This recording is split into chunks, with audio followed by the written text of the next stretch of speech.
세워주신 계획은 틀어진 사람의 계획을 통해서도 계속해서 이루어지고 있음을 우리는 살펴보게 됩니다. 그래서 오늘 우리가 살펴볼 사도행전 20장의 말씀도 그와 동일한데, 오늘 우리가 말씀을 통해서 사람의 계획은 꺾일 수는 있지만 오히려 그것을 더 큰 은혜의 기회로 바꾸시는 하나님, 놀랍도록 일하시는 우리 하나님을 우리가 함께 묵상하는 시간이 되었으면 좋겠습니다. 그래서 오늘 본문 말씀 사도행전 20장 1절 말씀을 보게 되면, 소요가 잦아들고 나서 사도 바울이 제자들과 작별한 후에 이제 마게도냐 땅으로 떠나간 것을 우리는 살펴볼 수 있습니다. 우리는 앞서 사도행전 19장 말씀을 통해서 은으로 아데미 신상 그 모형을 만드는 이제 은장색 데메드리오라고 하는 사람이 선동을 일으켜서 바울의 사역을 크게 방해한 것을 우리가 19장 말씀을 통해서 살펴보았는데, 그런데 오늘 사도 바울이 제자들과 작별하고 나서 마게도냐 땅으로 건너간 것은 그 위협과 방해 때문에 도망쳐 나온 것이 결코 아니었다라는 것입니다. 오늘 사도 바울이 마게도냐로 떠나게 된 것은 주님의 말씀이 힘이 있어 당시 에베소 내에 흥행했던 마술과 같은 그 모든 것들을 다 이기고 힘을 얻었을 때, 사도행전 19장 21절 말씀 보게 되면 이런 말씀이 있죠. 함께 우리가 낭독해 보도록 하겠습니다. 시작. 이 일이 있은 후에 바울이 마게도냐와 아가야를 거쳐 예루살렘에 가기로 작정하여 이르되. 아멘. 자, 오늘 이 말씀을 보면 이미 사도 바울이 마게도냐 땅으로 가기를 작정했다, 계획했다라는 것을 우리는 볼 수 있습니다. 비록 가는 곳곳마다 하나님의 놀라운 역사들과 함께 숱한 소동과 고난들이 계속 따라와서 바울을 너무나도 힘들게 했지만, 그럼에도 불구하고 바울이 복음을 전하고자 하는 이 간절한 그 갈망, 이 열망을 결코 꺾을 수 없었던 것입니다. 그래서 항상 바울의 사역과 그의 행보를 보게 되면 그는 어느 한 곳에 머물러서 복음을 전하다가도 어느 때가 되면 그곳을 떠나서 다음 곳으로 나아가는 것을 결코 주저하지 않았습니다. 이미 그 전부터 잘 떠날 준비를 하고 다음 사역지에 대한 계획을 분명하게 세우고 있었다라는 것입니다. 사실 일반적인 사람, 그리고 일반적인 사역자의 입장으로 봤을 때 바울과 같은 결정을 하는 것이 정말 쉽지가 않습니다. 내가 그토록 고생해서 자리 잡은 교회, 선교지, 이제 기반이 어느 정도 자리 잡은 이 교회가 내 두 눈으로 아름답게 성장하고 커가는 것을 보고 싶어 하지, 교회 하나를 어느 정도 기반을 잡고 나면 또 떠나고 또 세우고 또 떠나고 이런 일들을 반복한다라고 하는 것은, 사실 제가 이 말씀을 묵상하면서 바울 아니면 누가 이런 일을 감당할 수 있을까라는 생각이 들 정도로, 오늘 사도 바울은 하나님이 맡겨주신 복음 전파하는 사명, 많은 영혼들을 구원하는 그 사명을 이루기 위해서 주저함 없이 다음 장소로 떠나가는 것을 볼 수가 있습니다. 그렇게 모든 것을 올인하며 사역한 바울 사도는요, 이제 2절 말씀 보시면 이렇게 얘기를 하고 있는데, 한번 2절 말씀 낭독해 보도록 하겠습니다. 시작. 그 지방으로 다녀가며 여러 말로 제자들에게 권하고 헬라에 이르러. 아멘. 자, 오늘 이 말씀에서 여기서 지방은 무엇을 가리키냐면 에베소에서 고린도까지 이르는 아주 긴 거리를 포함하고 있는 단어라 볼 수 있습니다. 그래서 오늘 말씀을 기록하고 있는 이 누가는 바울이 지방으로 다닐 때 어떤 사역을 구체적으로 했는지 오늘 이 말씀을 통해서 자세히 기록하고 있지는 않지만, 이때 바울은 빌립보, 데살로니가, 베레아, 그러니까 앞서서 선교했던 지역들을 다시 이제 방문했을 것이며, 이들 교회들을 격려함과 동시에 그 당시 예루살렘 내에 굉장히 어려운 신자들이 많았는데 이들을 돕기 위해서 연보, 그러니까 후원금을 거두고자 하는 그런 목적이 있었던 것으로 보입니다. 자, 그렇게 바울은 2절 끝에 헬라 땅에 이르게 되는데 이 헬라가 바로 앞서 사도행전 19장 21절에 등장하는 아가야 지역이라고 볼 수 있고요. 이 아가야의 수도가 바로 우리가 너무나도 익히 들었던 고린도 지역이었습니다. 아가야의 수도가 고린도 지역이었습니다. 그렇게 바울은 3절 앞부분 말씀을 보시면 이제 아가야의 수도, 그러니까 이제 고린도에서 3개월간 머물러 있게 되는데 바로 이곳에서 이제 로마서 서신도 기록하고 다소 짧을 수 있지만 너무나도 의미 있는 그런 시간들을 보냈습니다. 자, 이후 3개월이 지나서 바울은 어느 정도 자신의 사역이 완성되었다는 것을 깨닫고 이곳 아가야의 수도 고린도 지역을 떠나서 이제는 예루살렘 땅으로 떠나가려고 합니다. 자, 그래서 배를 타고 수리아로 가서 더욱 예루살렘으로 빨리 가려는 이제 자신의 계획을 세웠지만 그때 어떤 일이 일어나게 되었습니까?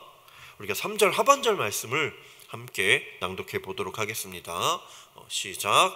그때 유대인들이 자기를 해하려고 공모함으로 마게도냐를 거쳐 돌아가기로 작정하니. 아멘. 자, 바울을 죽이려는 이 유대인들의 공모가 바로 밝혀지게 된 것입니다. 자, 그래서 바울은요, 빨리 예루살렘 땅으로 가서 복음을 전할 계획을 가지고 있었지만 어쩔 수 없이 자기를 해하려는 유대인들의 공모를 알고 나서 그 계획을 수정할 수밖에 없었습니다. 그래서 마게도냐를 거쳐 이제 바다를 거쳐서 가려고 한 것이 아니라 그 계획을 수정해서 육지로 다시 돌아가기로 결정을 하고 자신을 따르는 사람들과 동행하기로 그렇게 한 것입니다. 자, 이러한 일들은요, 여러분, 바울의 입장에서 참 마음이 아플 법한 일이죠. 하나님의 사명을 멋지게 감당하려고 계획을 다 세워놨는데, 더 빨리 가려고 바다로 건너갈 계획을 다 세워놨는데 계속되는 핍박과 반대로 자신의 뜻을 제대로 펼쳐보지는 못할까, 이런 걱정이 들지는 않을까라는 생각이 듭니다.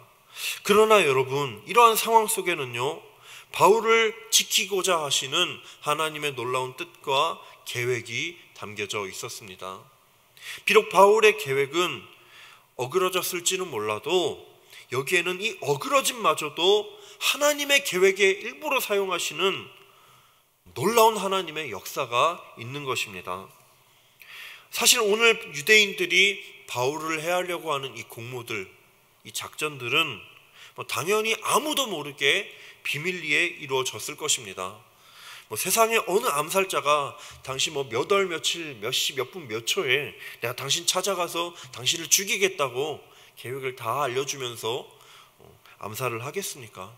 당연히 일어날 수 없는 일이죠.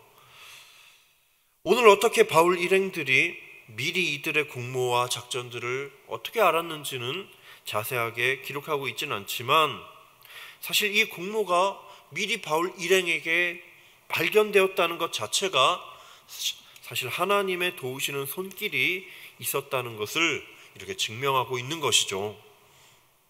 자, 이처럼 하나님께서는요, 사람의 계획이 어그러지고 수많은 핍박과 위협이 따르는 이 상황 속에서도 반드시 하나님께서 정하신 약속과 계획을 이뤄가시고 하나님의 사명을 감당하는 자들이 그 사명을 온전히 감당할 수 있도록 지키시고 보호하시는 하나님이 되십니다.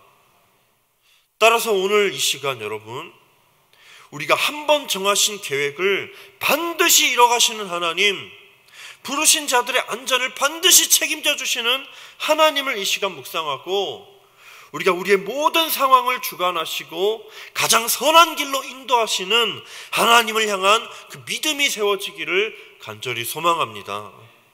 또한 날마다 하나님께서 날마다 우리를 향해 원하시는 뜻이 무엇인가를 이 시간 우리가 깨닫고 늘 하나님의 뜻대로 순종하며 살기로 결단하는 하나님 자녀 되시기를 주님의 이름으로 축복합니다. 자, 다시 오늘 말씀 돌아가면 우리가 4절 5절 말씀에 바울과 아시아까지 이제 함께 가는 사람들이 굉장히 많이 등장하고 있습니다. 발음하기도 되게 어려운 이름들이 많은데요. 자, 이 수많은 사람들은요, 이제 드로아라는 지역에 먼저 도착해서 바울 일행이 오기를 기다리고 있었습니다. 자, 그렇게 바울 일행은 무교절 후에 빌립보에서 배로 떠나서 이제 5일 만에 드로아에 있는 이방교회 대표들, 이 수많은 사람들과 합류를 했었고 이제 일주일을 함께 보내게 되었습니다. 자, 여기서 이제 드로아라는 지역은 어떤 지역이냐면 이제 마게도냐 지역과 거래를 담당하는 중요한 항구가 있었던 그런 도시였습니다. 자, 아주 중요한 도시였는데 바로 이곳에서 얼마나 바울이 열정적으로 사역을 감당했는지 모릅니다. 자, 그가 얼마나 열심히 사역을 감당했는지 7절 말씀에 나타나 있는데 우리가 7절 말씀 함께 낭독해 보도록 하겠습니다. 시작. 그 주간의 첫날에 우리가 떡을 떼려 하여 모였더니 바울이 이튿날 떠나고자 하여 그들에게 강론할새 말을 밤중까지 계속하매. 아멘. 자, 오늘 이 바울 일행들은 그 주간의 첫날, 그러니까 이날이 언제냐면 안식일 후 첫날인 그 주일에 예수님의 부활을 기념하는 그런 예배를 드렸다라고 합니다. 그래서 여기 보면 이제 떡을 떼려 하여 모였다라고 기록이 되어 있는데 이 말은 오늘날 이제 성만찬, 그러니까 이제 성찬식을 뜻하는 말입니다. 자, 그런데 오늘 예배 가운데 설교 말씀을 전하기 시작한 바울이 한두 시간 동안 말씀을 전하는 것도 사실 길다고 여겨질 법한데 오늘 말씀을 보게 되면 이제 밤중까지 말씀을 전하기를 그치지 않은 것입니다. 자, 믿기지 않은 일이 일어났습니다. 이것은 말씀을 듣는 자나 그리고 전하는 자 둘 다 정말 하나님의 말씀을 사모하고 정말 이 말씀을 온전히 사랑하지 않으면 거의 불가능한 일이라고 볼 수 있는 것이죠. 자, 그렇지만 많은 사람들이 말씀을 사모해서 이렇게 전하는 자나 듣는 자나 아주 긴 시간 동안 이렇게 말씀을 듣고 전했지만 자, 그 중에는 피곤에 못 이겨 이제 조는 사람도 생겨나게 되었습니다. 이제 오늘 이제 9절 말씀을 함께 낭독해 보도록 하겠습니다. 시작. 유두고라 하는 청년이 창에 걸터 앉아 있다가 깊이 졸더니 바울이 강론하기를 더 오래 하매 졸음을 이기지 못하여 3층에서 떨어지거늘 일으켜 보니 죽었는지라. 아멘. 자, 쉬지 않고 이렇게 계속된 설교, 이제 밤 늦게까지 계속된 설교에 오늘 말씀을 보시면 창문에 걸터 앉아 있었던 유두고라는 이 청년이 졸음을 이제 이기지 못하고 떨어져 죽게 되는 너무나도 안타까운 일이 일어나게 되었습니다. 그래서 우리가 9절 마지막 부분에 일으켜 보니 죽었는지라 라는 말씀이 기록되어 있는데 자, 이 말씀은 실제로 이 유두고가 죽었다라는 것을 분명하게 증거하고 있습니다. 자, 그래서 오늘 이 말씀을 보시면 유두고의 죽음으로 인해서 주님의 부활을 기뻐하고 찬양해야 되는 정말 아름다운 이 예배의 시간, 이 축제의 시간이 가족을 잃은 슬픔으로 장례식장이 될 법한 상황이 닥치게 되었습니다. 참 바울의 입장에서 얼마나 당혹스럽겠습니까? 자신이 이렇게 말씀을 열심히 전하고 있는데 젊은 청년 하나가 이렇게 죽게 되는 것을 보고 얼마나 그 마음이 놀랐겠습니까? 자, 그렇지만 오늘 말씀을 보시게 되면요, 과거 엘리야가 목숨을 잃은 그 사르밧 과부의 그 아들에게 했던 그 말씀처럼, 그리고 엘리사가 그 수넴 여인의 죽음, 수넴 여인의 죽은 아들 위에 올라가서 자신의 몸을 포겠던 그런 엘리사처럼 오늘 이 바울은요, 죽은 청년의 몸을 안고 생명이 그에게 있다고 단호하게 선포하고 있습니다. 그래서 오늘 10절에서 12절 말씀을 우리가 함께 낭독해 보도록 하겠습니다. 시작. 바울이 내려가서 그 위에 엎드려 그 몸을 안고 말하되 떠들지 말라, 그 생명이 그에게 있다 하고 올라가 떡을 떼어 먹고 오랫동안 곧 날이 새기까지 이야기하고 떠나니라. 사람들이 살아난 청년을 데리고 가서 적지 않게 위로를 받았더라. 아멘. 자, 오늘 말씀을 보시면요, 바울은 떠들지 말라, 생명이 그에게 있다 라고 말씀하면서 그 죽은 유두고를 붙들면서 기도했습니다. 그랬더니 어떤 일이 일어났습니까? 바로 죽었던 유두고가 다시 살아나고, 이제 그 살아난 기쁨으로 인하여 많은 사람들이 함께 떡을 떼어 먹고 날이 새기까지 말씀을 가지고 이야기했다 라고 기록이 되어 있습니다. 자, 오늘 이 사건은요, 이 놀라운 기적의 사건은 무엇을 의미하냐 라고 했을 때, 오늘 바울이 전했던 예수 그리스도의 부활이 그저 예전에 있었던 일, 소설과 같은 일이 아니라 유두고에게도 실제로 일어남으로써 주님께서 진정으로 죽음을 깨트리고 부활하신 진짜 생명이시구나, 영원한 생명이시구나 라는 것을 드러낸 사건입니다. 그래서 오늘 바울은요, 그 자신이 부활을 입술로서 증거했을 뿐만 아니라 그 부활을 매일의 삶 가운데 늘 살아내었고, 오늘 이렇게 말씀을 통해 유두고를 살려냄으로써 부활을 모두에게 증거하는 그 놀라운 사역을 감당한 것입니다. 그래서 마음에 감동이 일어난 사람들이 이제 11절 말씀에 날이 새기까지 말씀을 전하고 말씀을 가지고 나누고 말씀을 통해 수많은 은혜를 받았던 것입니다. 그리고 이어서 12절 말씀 뭐라고 기록이 되어 있습니까? 사람들이 살아난 청년을 데리고 가서 적지 않게 위로를 받았다라고 말씀을 하고 있습니다. 오늘 사람들의 이 위로는요, 죽은 줄로만 알았던 유두고가 살아났기 때문에 너무나도 기뻤던 그것도 있지만, 정말 사람들이 위로를 받았던 그 이유는 예수님의 이 부활 사건이, 정말 이 말씀을 통해 일어난 모든 사건들이 그저 상상 속에 불과한 것이 아니라 내 삶 가운데 실제하는구나, 예수님의 부활은 진짜구나라는 것을 이 사건을 통해 믿을 수 있었기 때문입니다. 우리 사랑하는 성도님들, 사실 오늘 우리의 삶도, 오늘 바울이 이 부활을 증거했던 것처럼 우리의 삶도 부활을 말로만 전할 뿐만 아니라 우리가 삶을 통해 증거하는, 삶을 통해 우리의 부활을 보여줄 수 있는 사람들이 되어야 됩니다. 자, 이와 같은 삶은 오늘 꼭 바울처럼 죽은 사람을 살려내는 것만을 의미하지는 않습니다.